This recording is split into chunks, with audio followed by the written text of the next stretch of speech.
Let me tell you something I've never told anyone before. Something that changed my life forever. My name is Anjali Sharma, and this story begins on a quiet evening when my son, Rohan, wasn't home. It was just me and his best friend, Arif, who had come over to drop off some books Rohan needed for school. Arif, a tall, brooding young man with piercing eyes and a mysterious aura, had always intrigued me. But that night, our lives took a turn neither of us could have imagined. It all started innocently enough. As Arif handed me the books, his fingers brushed against mine. For a moment, time seemed to stop. His touch sent shivers down my spine, awakening feelings I thought were long buried beneath years of routine marriage and motherhood. "Thank you, Arif," I said softly, trying to mask the flutter in my chest. He smiled faintly, but there was something unreadable in his gaze, something dark yet tender. "I should go," he murmured, glancing at the door. But instead of leaving, he lingered, as if waiting for permission to stay. And then it happened, the power went out. The house plunged into darkness, save for the pale glow of moonlight streaming through the windows. In that ethereal light, everything felt surreal, like we were stepping into another world. I lit a candle and placed it on the dining table. Its flickering flame cast dancing shadows across the room. Arif stood near the window, staring out at the starlit sky. There was an unspoken tension between us, thick enough to cut with a knife. "Do you ever feel trapped, Mrs. Sharma?" he asked suddenly, turning to face me. His voice was low, almost hesitant, but his words hit me like a thunderclap. "What do you mean?" I replied, though I knew exactly what he meant. My marriage to Rohan's father had become more duty than love, a partnership devoid of passion or intimacy. Arif stepped closer, his presence overwhelming yet intoxicating. "I see the way you look sometimes, like you're yearning for something more." His boldness startled me, but I couldn't deny the truth in his words. "You shouldn't say such things," I whispered, averting my eyes.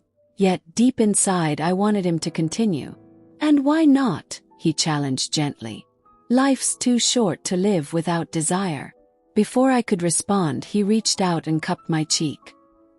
His touch was electric, igniting a fire within me that I hadn't felt in years.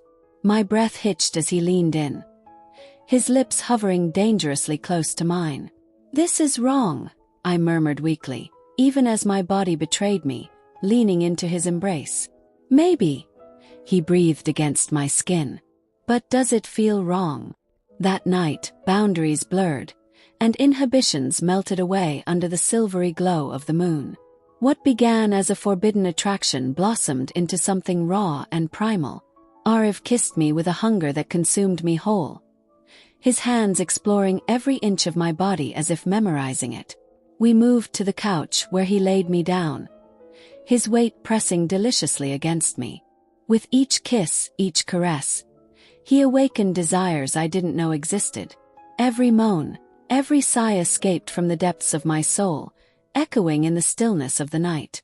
"You're beautiful," he whispered, trailing kisses along my collarbone. "So damn beautiful." In that moment I forgot about everything. The age gap, the societal norms, the fact that he was my son's best friend. All that mattered was the connection between us, the heat of our bodies entwined together. When dawn broke, reality came crashing back. I woke up alone, the sheets still warm from where Arif had lain beside me. On the pillow next to mine, I found a note written in his elegant handwriting.